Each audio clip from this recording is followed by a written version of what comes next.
Hey, what's up, all my Nexus family? Welcome back to another episode of the Nexus podcast, and I'm your host, Dr. Daniel Kimbley, and we're going to jump straight into it this week as we talk about something I like to call unintended consequences. Now, I talked about this on my Business Inside Out podcast, so I thought it would be relevant to talk about it with you today. And the interesting thing about this idea of unintended consequences, it all has to do with how your brain develops from the time you were very, very young, like literally in utero. And so before you've even taken your first breath of life, we know that the brain develops in a very specific way. So before I get into the brain development, I just kind of want to give you an outline of how this episode is going to go. It's going to go something like this. First thing we're going to do is we're going to talk about brain development and why it matters. After we talk about brain development, then what we're going to do is I'm going to tell you a story, and then we're going to talk about unintended consequence across a couple of categories that we like to talk about inside of our office.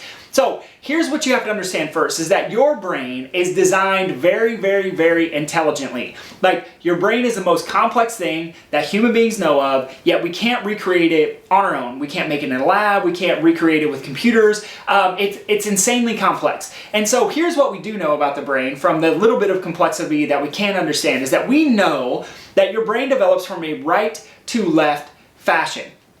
Now, this matters for a number of reasons. It matters, number one, because your right side of your brain controls the blood flow to the left side of your brain. Now, what does this mean for you? It means that your right side of your brain is very much the emotional side of the brain. It is the positive or optimistic side of the brain. It is the side of the brain that allows us as human beings to connect with each other, to be able to look each other in the eyes, to be able to see facial expressions, to be able to give each other hugs, like all the things that would create love. You know, we've been taught before is like that most of communication is nonverbal, and the biggest part of the nonverbal is just being able to read facial expressions. The other piece is tone, and then the last is actually the words that we actually say.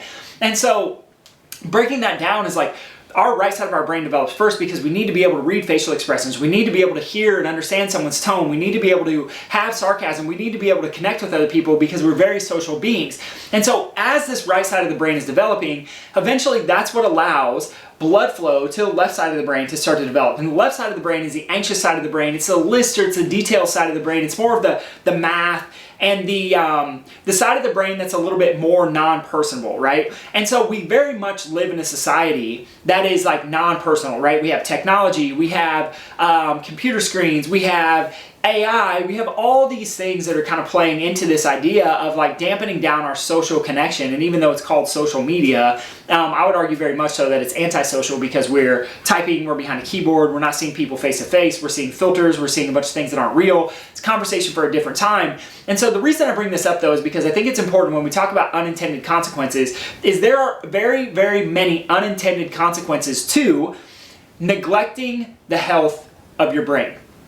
And the biggest unintended consequence to that is a lack of presence, a lack of productivity, and a lack of profit. Now, you guys hear me talk about all the time, inside of our office, we have 4 core tenets. We have posture, presence, productivity, profit.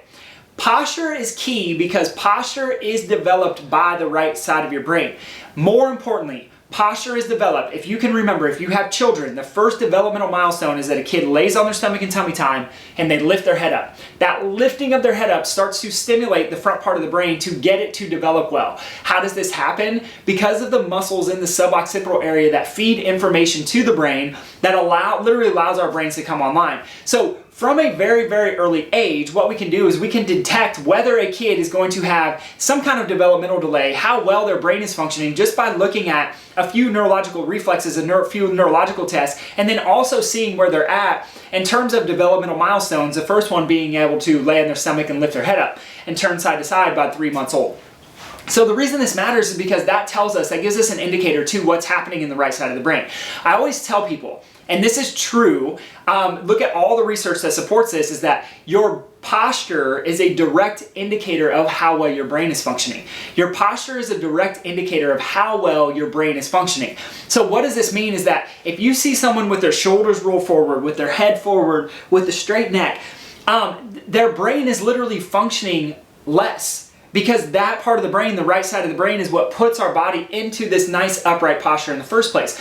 So this is so crucial because when we talk about posture inside of our office, we know that the same part of the brain that is responsible for controlling our posture is the exact same part of the brain that is responsible for us being able to be present.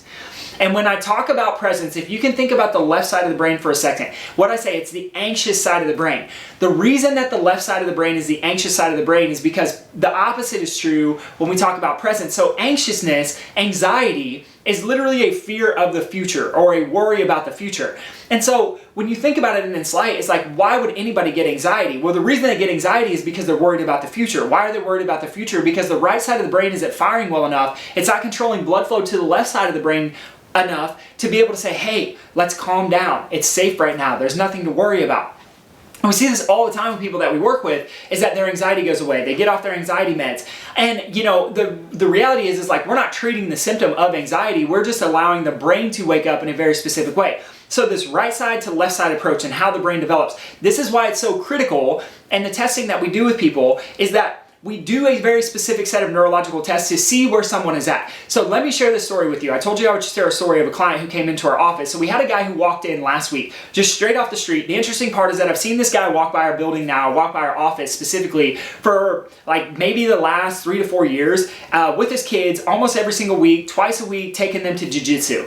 So he finally comes in and he makes a little joke and he's like, hey, you know, I'm a long-time listener, first-time caller. And he comes in and he asks me like, hey, is there anything that you can do for me in this moment? I'm sure you have a process. I'm sure you guys are busy. I'm sure you don't have space on your books, but is there anything you can do for me right now? And my answer was a simple one. It was no. And the reason that it was is because we do a very specific set of neurological testing so that we can make sure when we're adjusting someone that we're waking up the proper side of their brain. Now, oftentimes it ends up being the right side of the brain just because of the nature of society that we live in and the nature of stresses that we have inside our lives. But the important thing to understand is that we're literally, every time we're adjusting someone, we're waking up their brain. That's the only reason we touch the back. So when people come in and they're like, oh, I have back problems, we know that back problems are just a result of a brain problem. Like the back problem is a symptom of the brain not functioning well, unless there was some kind of acute trauma, like a car accident, and even then there's a brain component to it. And so when we talk about this idea, right, we talk about, okay, we have to wake up the brain in order to help somebody with their posture. When we help somebody with their posture, obviously spinal biomechanics are going to change. When spinal biomechanics change, that's going to feed more information, positive information to the brain. We feed more positive information to the brain. What that does is it wakes up the brain even more and it activates the side of the brain, same side of the brain that's responsible for our posture, for us to be present. And so this guy comes to us and he's like, I'm too busy, I can't commit to a care plan and I can't do the exam and I don't have time and I'm only here sometimes and I'm traveling all the time and I have 3 kids and my wife, and he's giving me all these excuses. And you know, not good or bad, but they're excuses. And so I literally am listening to him talk and I'm like, dude, you need this more than most people. Like you need this more than people who don't have 3 kids and don't feel super stressed out. Why? Because I know that because of your posture and the way your body's operating, the way your physical body feels, your presence is less. Why do I know his presence is less? Because I can look at his posture and know that his ability to be present in the moment is less. And when we're less in the moment, that's going to increase our anxiety. If we're less in the moment, it's also going to affect our productivity, our ability to get stuff done.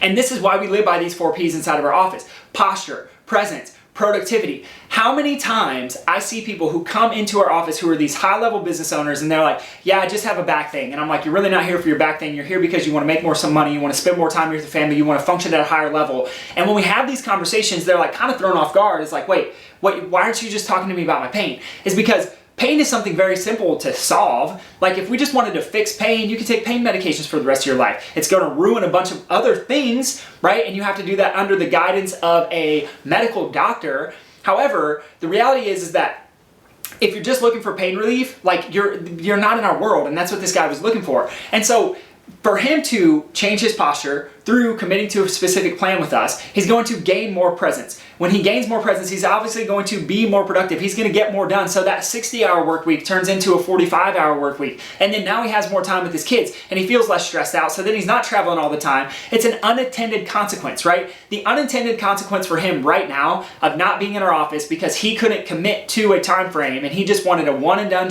one-shot fix. The problem with that is that there are unintended consequences. His unintended consequence for him in that moment is that he's going to continue to be in pain.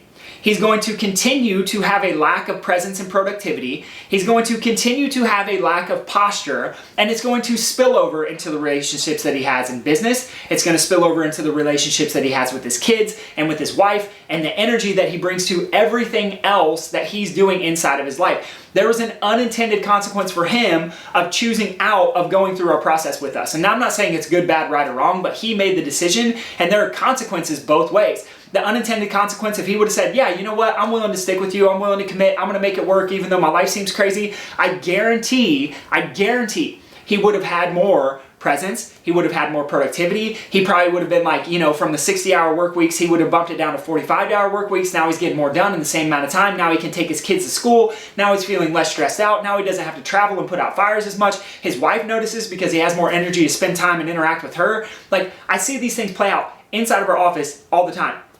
This is what I love helping people with, is because it has nothing to do with pain. It has to do with life pain. It doesn't have to do with physical pain. What it has to do with, like, the interactions that this guy would have had, that our clients inside of our office have, that are different or more positive with their kids, with their grocery store clerks and cashiers and anybody else, that they're dealing with, is like, the unintended consequences that everybody ends up being happier because the interactions are better. And this is what we're about inside of our office, is literally furthering this concept or this idea that, like, we can create and impact positively the world around us based on what we choose or choose not to do with our own lives. And so when I share this with you, the reason I'm sharing it with you is because I think it's important to understand the unintended consequences of whatever decision you make. Remember that the word consequence, the word sequence, is just a series of things that happen in order. The word con, or the prefix con, means with. So we're literally talking about with a sequence of things that happen. With chiropractic care, the sequence of things that happens is you gain more posture, more presence, more productivity, and profit, which I'll talk about in a second. The opposite of that is with a sequence of things without choosing chiropractic care. You have decreased posture, you have decreased presence, you have decreased productivity, you have decreased function of the right side of your brain, which allows more anxiety, which allows less sleep. And like, there's all these unintended consequences that people don't think about because they just don't know about. And the reality is that chiropractic care can help with so many things. It can literally help with everything because we're affecting the brain. And the brain controls every single thing that happens inside of your body. I won't get into the physiology on this episode, but it's absolutely 100% true. All the neuroscience supports it. And I'm not talking about chiropractic neuroscience. What I'm talking about is neuroscience in general. And so lastly, we talk about profit, right? It's like an unintended consequence is profit, of making more money. I help business owners who literally make more money as a result of being with us. Like, they don't look at it as an expense, they look at it as an investment because they make more money by being under care, because they understand that their brain firing at a different level, being able to make decisions differently, being able to connect with their teammates or their employees or the people or their wives and their kids. Like, being able to connect differently is going to allow for a level of profit. Yes, making money, but what we care about inside of our office more than anything is profiting from life experience. People experiencing joy, people experiencing fulfillment, people experiencing excitement for their lives, people experiencing fulfillment inside of their lives. And that's where we operate, and that's actually what we're all about inside of our office. So my friends, my question for you is this: where in your life are you experiencing unintended consequences, whether they are good or whether they are bad? What consequences are those? What do they look like for you? And if they are bad or if they are negative, then what's one thing that you could do today to start to move yourself on the trajectory of increasing your posture, increasing your presence, increasing your productivity, and ultimately increasing your profit in all aspects of your life, not just a money conversation? My friends, that's all I have for you on this week's episode. If you got some value out of it, do me one of two things. One, leave us a rating. Two, leave a review. It's how we get this into the ears of more people. And I love and appreciate you. We'll come at you live again next week. Peace.